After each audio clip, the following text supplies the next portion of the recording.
L'homme que je vais épouser a plus de diplômes que toi. Il est plus intellectuel que toi. Tu as entendu? Toi, tu me faisais prendre les taxis. Mais bientôt, après mon mariage, j'aurai une voiture. Je vais voyager durant. Ta petite maison de 2 chambres. Et moi, je vais habiter une maison en étage. J'aurai tout ce que j'ai toujours voulu avoir dans ma vie durant. Vénus. Avec toi, je n'ai jamais rien eu durant. Tu me fais le bois à cause des petits 50 000, des petits 100 000 que tu me donnais là durant. Quand mademoiselle Lydie s'est réveillée, elle a demandé à son médecin de me téléphoner. Je suis allé la rencontrer. Elle va déjà bien, mais elle a décidé quelque chose. Comme sa vie est menacée en ce moment, si quoi que ce soit lui arrive, vous êtes la nouvelle héritière. Moi? Et je lui ai demandé de rédiger un document qu'elle doit signer. Et ce soir, je dois repartir récupérer ça. Alors si vous avez le temps, ce soir, on se retrouve à la clinique Biogay. On avait déjà fait la discutance de cette matériel qu'on devait regarder. Maintenant, Tchakaboun. On doit compter. Maintenant, s'il y a des manquements, on appelle le beau-fils pour dire que non, papa, il manque ceci, il manque cela, il va venir compléter avant 15 h. On a Bobuko Kaboun. Hein? Pourquoi tu es comme un diarrhée, on gagne comme ça là? Hein? Tu es trop pressé. Non, c'est pas possible. Hein? Attends, toi tu crois que ce qu'on fait dedans là-bas, c'est pas important? Hein? Toi, quand tu as vu quelque chose, c'est comme si on t'avait enlevé le cœur. C'est plus important que la marchandise qu'on a amenée ma fille. Mais ce n'est pas possible. Tout ça là, tout ce que je vois là. Attends, Non mais ça... toi tu travailles, tu es un boutiquier. Attends, toi quand tu es venu ici, tu as vu le goudron ici? Tu as vu l'eau? Tu as vu le courant? Ici, c'est Kingston. C'est moi. Nous-mêmes. Effectivement, on chie avec toi grave. Tu as compris? Ok. Comme tu nous cherches, tu vas nous trouver. Est-ce que tu te rends compte que tu es en train de te mettre dans un problème? Parce que durant des droits sur cet enfant. Pareil. J'ai mon honneur et ma dignité de femme que je dois préserver. Tu as entendu? Que j'aime encore Durand ou pas, moi je fonce avec Jean. L'enfant il est le mien, il n'est pas celui de Durand. Comment il le saura? Comment il saura que c'est son enfant? Et tu as intérêt à ne rien lui dire. Mais tu es la seule personne qui le sait. Même si tu aurais fait mal, Vénusia, tu n'as pas le droit de priver cet enfant de son père. Ça, tu n'as pas ce droit-là.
Et toi, où est ta grande sœur?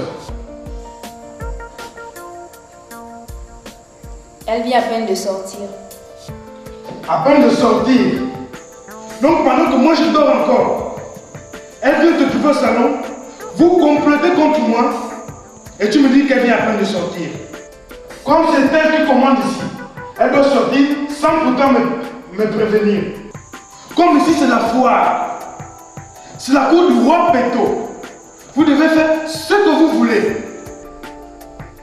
Et sortir pour aller où? Ah, Jean.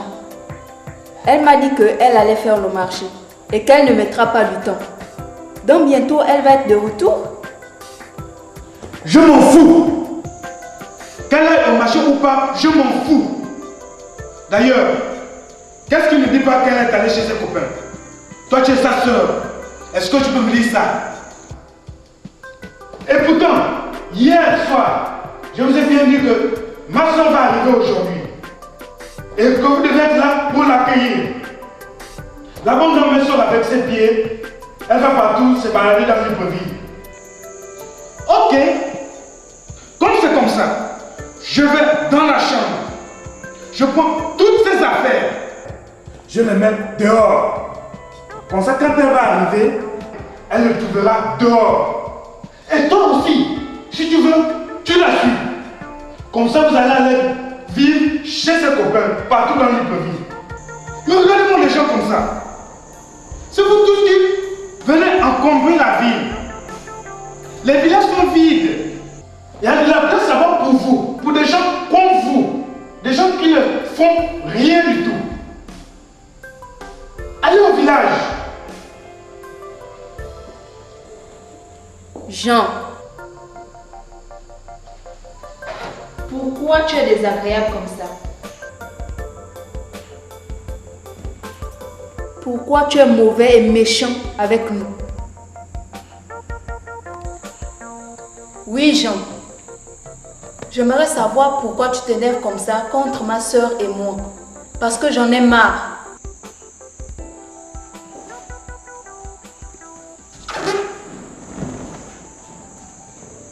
Tu en as marre, hein? Oui, Jean, j'en ai marre. J'en ai marre que tu me traites comme une prostituée. J'en ai marre que tu me traites comme une moins que rien. J'en ai marre que tu me traites comme une vulgaire chose. Oui, Jean, j'en ai marre. Même ma soeur, qui est ta femme, c'est la même chose. Elle te prépare à manger, elle arrange la maison, elle fait tout. Mais toi, tu n'es jamais d'accord. Qu'est-ce que tu veux? Qu'est-ce que tu cherches à la fin? Je rêve ou bien tu es en train de me faire des reproches dans ma propre maison. Je rêve ou bien tu es en train de m'insulter dans ma propre maison. Que j'ai construite avec la sueur de mon front. Est-ce que tu connais même le prix d'une seule brique pour pouvoir construire une maison? Moi je te connais pas. Hein? Moi je te connais pas. Je sais seulement que tu es la soeur de ma femme. Tu es ici, c'est parce que tu es allé prendre une grossesse avec un homme marié. Sa femme t'a même tapé là-bas, tu as failli mourir. On t'a emmené à l'hôpital. Comme tu es venu te reposer ici, tu dois venir me parler sur ce ton dans ma propre maison. Ah, mais tu es arrivé, hein? Tu es arrivé. Jean, ce n'est pas une question d'arriver, c'est une question de respect. Si tu veux qu'on te respecte, respecte-toi d'abord et respecte aussi les autres. On fait tout pour te faire plaisir, mais toi, tu n'es jamais d'accord. À la fin, ça devient chiant.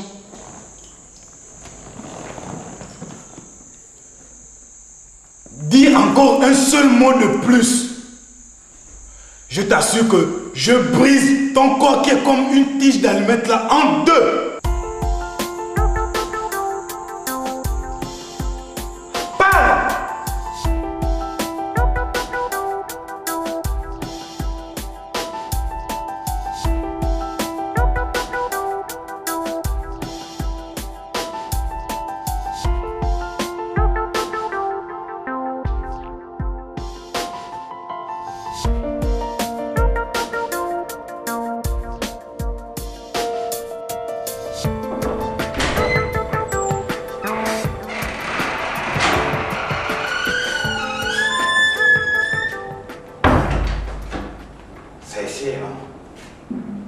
Apparemment, elle n'est pas sur le lit. Peut-être que nous sommes trompés de chambre. Ça serait chambre combien? Bon, je vais essayer de regarder le numéro de chambre. Et pourquoi nous sommes bel et bien à la chambre numéro 12? Qu'est-ce qui explique le fait qu'elle ne soit pas allongée sur le lit? Patron! Patron! Tu es... Mais go ça, bouche, le patron là. Ouche, qu'est-ce que la patronne va aller chercher en bas? Hein? Une malade. Les malades sont censés rester ici, sur le lit. Hein? Ça c'est pas bon, le patron. Au lieu d'être inquiet, j'espère que la personne qui a tenté de l'assassiner à l'hôtel n'est pas arrivée ici pour en finir avec ça. Non! Depuis que tu as les gosses à bouche, les gosses sur là-bas, tout le monde parle la Kényaka. Tout le monde connaît que Biyoga est Gabon. Connaît que Biyoga est Gabon, la sécurité ici, pas des bandits. Qu'est-ce qui explique le fait qu'elle ne soit pas ici? Elle est où? Mais c'est sûr qu'elle est partie en bas avec le docteur. Où tu es dans cet état-là? C'est possible, tu es tout. C'est pas possible. Débrouille, tu vas tout. Moi, je vais me débrouiller. En tout cas, si tu veux rester là, moi, je vais aller chez le docteur pour avoir plus d'informations. Tu es toujours comme ça.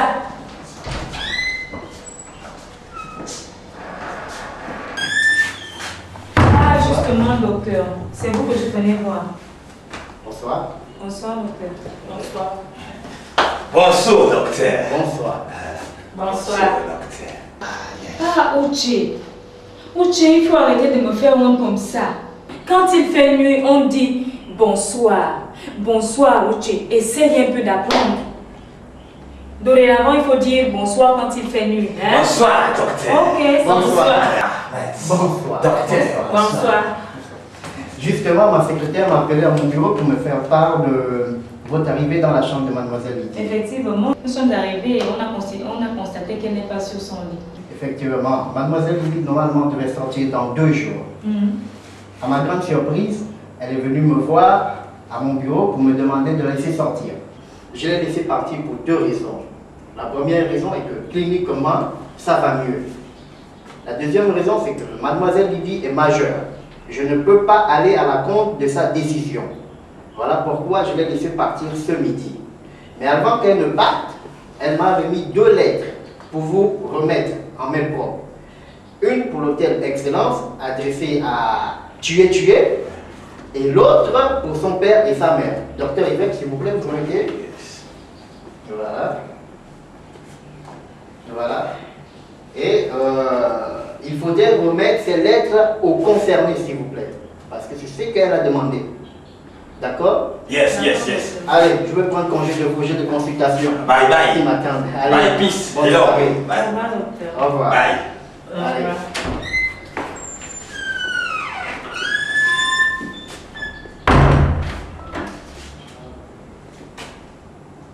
Je pense bien que ces lettres-là me sont destinées, Uche. Et de surcroît, tu ne sais même pas lire français. Tu regardes quoi? Qu'est-ce que tu veux regarder? Tu veux même voir quoi? Oh, arrêtez de m'énerver.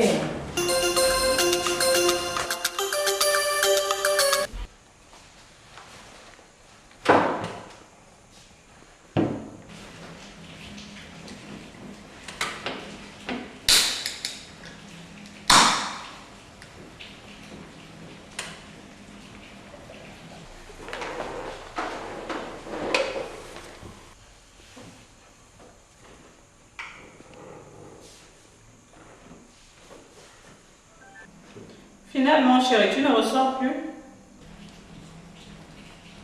Décidément, vous les femmes, on ne vous comprendra jamais.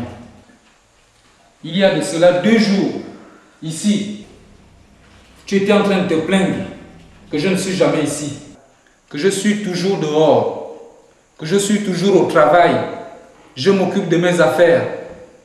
Et maintenant que je me décide à rester chez moi, tu te plains encore. Tu t'enflammes pourquoi? Pourquoi tu te fâches? J'ai juste posé une question pour savoir. Tu n'as pas à te fâcher? Comme tu vois, je suis là.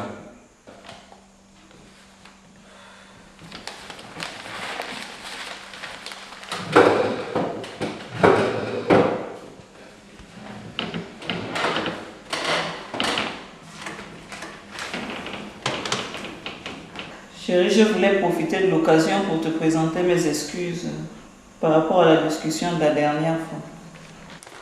Je sais que je me suis trop emportée, j'ai dit des choses qu'il ne fallait pas.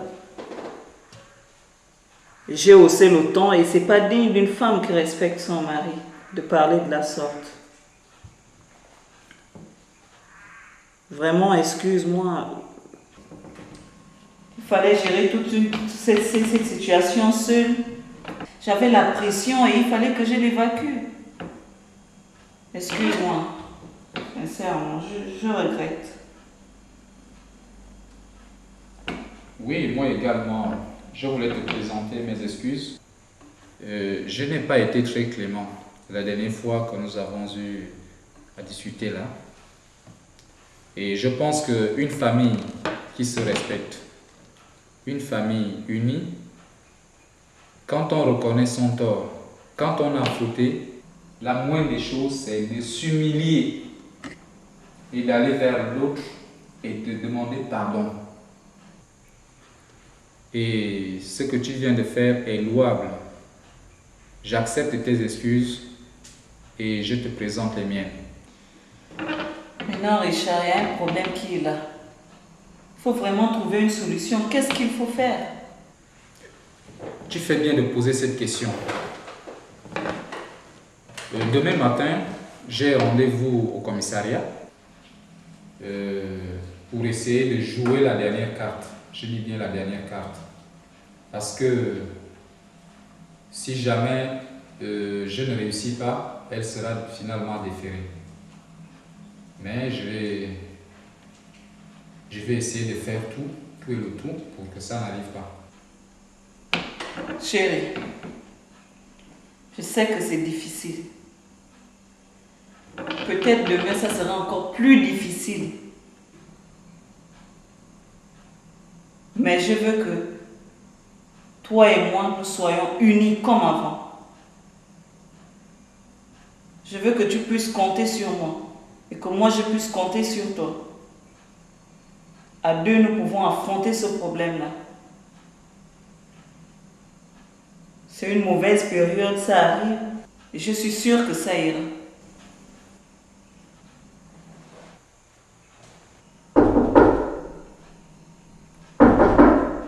Oui, entrez.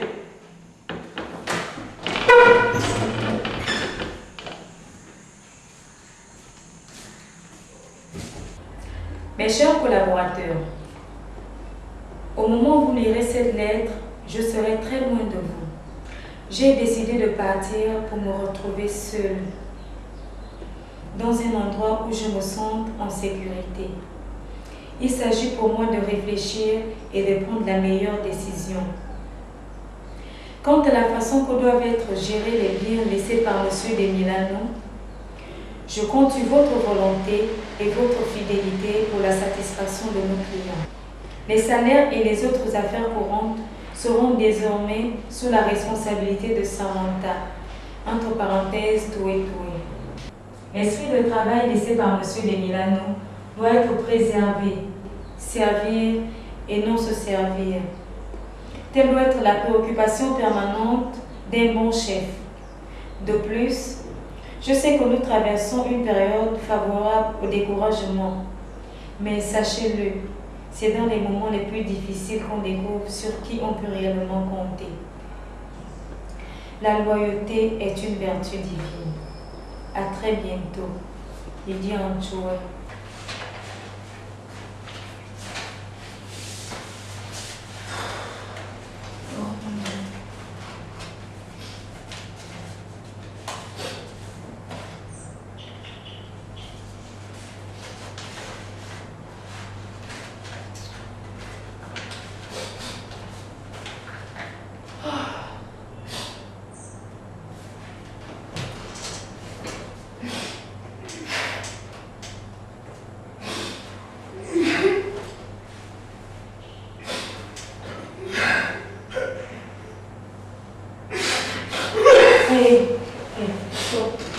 C'est quoi c'est ça? Toi tu aimes trop dramatiser les choses.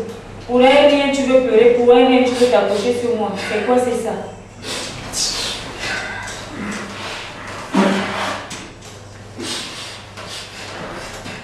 Hey, Ouché, je t'ai dit d'arrêter, je ne veux pas. C'est quoi? Qui doit même pleurer entre toi et moi? C'est moi, non? Je connais Lydie depuis. Et en plus, c'est toi l'homme, c'est toi qui es censé me consoler. Allez, va là-bas.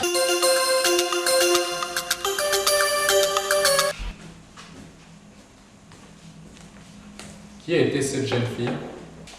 Une certaine Samantha. Elle travaille à l'hôtel Excellence. Et qu'est-ce qu'elle voulait? Bon, elle revient de la clinique. Elle nous apporte une lettre.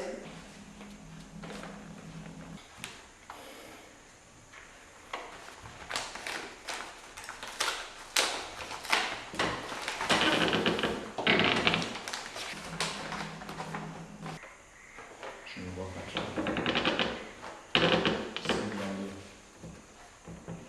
Chers parents, je m'excuse d'abord d'avoir choisi une lettre pour m'adresser à vous.